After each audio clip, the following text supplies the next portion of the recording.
πάνω τη βιόσφαιρα, μια ανεμογεννήτρια, ένα ρόβερ και την ελληνική σημαία. Θα αρχίσουμε με την ανεμογεννήτρια. Το πρόβλημα ήταν ότι δεν είχαμε ενέργεια στον Άρη και το λύσαμε φτιάχνοντας μια ανεμογεννήτρια. Φτιάξαμε ανεμογεννήτρια γιατί οι επιστήμονες ανακάλυψαν ότι στον Άρη σε κάποια σημεία υπάρχουν πάρα πολύ δυνατοί άνεμοι. Η ανεμογεννήτρια φτιάχτηκε με λευκό Windu 2 και την έχουμε συνδέσει στο Scratch. Πάνω τους υπάρχουν δύο συστήματα, το κάτω λέγεται εγκέφαλος και το πάνω κινητήρας. Και τώρα θα σας τη δείξω. Όταν φωνάζουμε πολύ δυνατά, γυρνάει πιο γρήγορα, ενώ όταν σταματάμε, σταματάει. Και επίσης, όταν αντί για τον αεραλής, χρησιμοποιήσουμε τη φωνή μας. Το μικρόφωνο από τον υπολογιστή. Αυτά για την ανεμογεννήτρια. Και τώρα πάμε στη βιόσφαιρα. Το πρόβλημα ήταν ότι δεν είχαμε τροφή στον Άρη.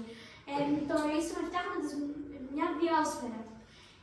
Η βιόσφαιρα είναι κατασκευασμένη από 3D πέτριο πλαστικό και τη φτιάξαμε με βάση το γεωδετικό θόλο. Ο γεωδετικός θόλος είναι αποδοτικότερος στη θέρμανση και στην ψήξη και φτιάχνεται από τρίγωνα, πεντάγωνα ή εξάγωνα. Το έχουμε συνδέσει με το Mind Plus στον υπολογιστή και ως εγκέφαλο έχει το R-Diver. Έχει δύο αισθητήρες, τον αισθητήρα θερμοκρασία-υγρασία περιβάλλοντος και τον αισθητήρα υγρασία-εδάφους. Αλλά εμείς χρησιμοποιούμε μόνο την θερμοκρασία.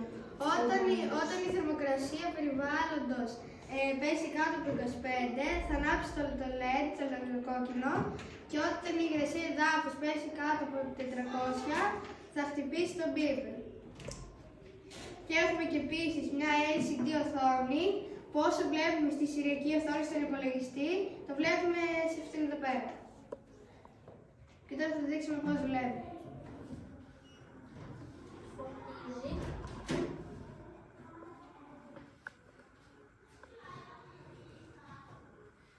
Και τώρα όλα όσα καταγράφονται τα λέει στην LCD οθόνη. Τα εδάφους τώρα είναι 0 γιατί πρέπει να το ποτίσουμε.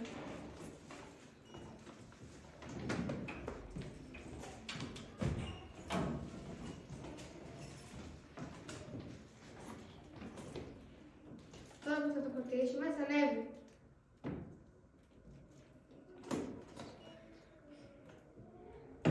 Και το beeper χτυπάει ακόμα. Και τώρα η θερμοκρασία πέφτει σε 600, η υγρασία πέφτει σε 675, το beeper σταμάτησε να χτυπάει. Η θερμοκρασία τώρα θα τη ζεστάνουμε με την αφή και θα λειτουργήσει.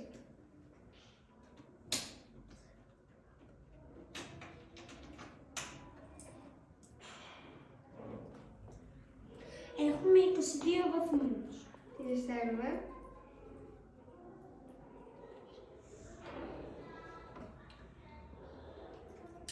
Πήγε 25 και τώρα το LED άναψε γιατί ανέβηκε πάνω από 25 βαθμούς.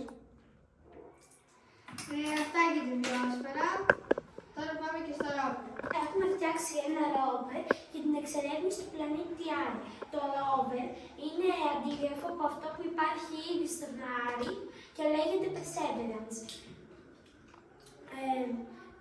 Το ρόβερ παίρνει δεδομένα από το έδαφος και από το περιβάλλον. Το έχουμε φτιάξει με LEGO Windu 2 και περιλαμβάνει απάνω του ένα κινητήρα, ένα αισθητήρα απόστασης και τον εγκέφαλο. Τώρα θα σας δείξουμε πώς δουλεύει. Επίσης το έχουμε συνδέσει στο Windu.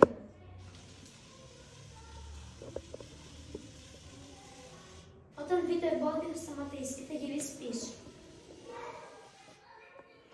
Αυτά για τη ρόβερ. Τώρα πάμε στην ελληνική σημαία. Έχουμε φτιάξει μια ελληνική σημαία στον Άρη που είναι κατασκευασμένη από LEGO Windu και έχει πάνω τον εγκέφαλο και τον κινητήρα. Και το έχουμε συνδέσει και αυτό στο Windu, στο tablet. Και τώρα θα σας δείξουμε πώς δουλεύει.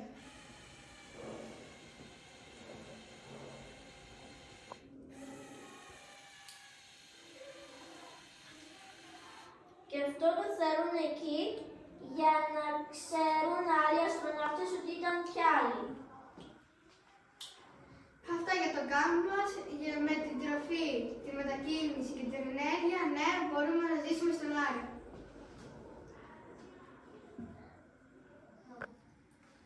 Το project αυτό συμμετείχε και στον πανελλήνιο τελικό του διαγωνισμού STEM και Ρομποτικής και βραβεύτηκε με το καλύτερο βραβείο παρουσίασης.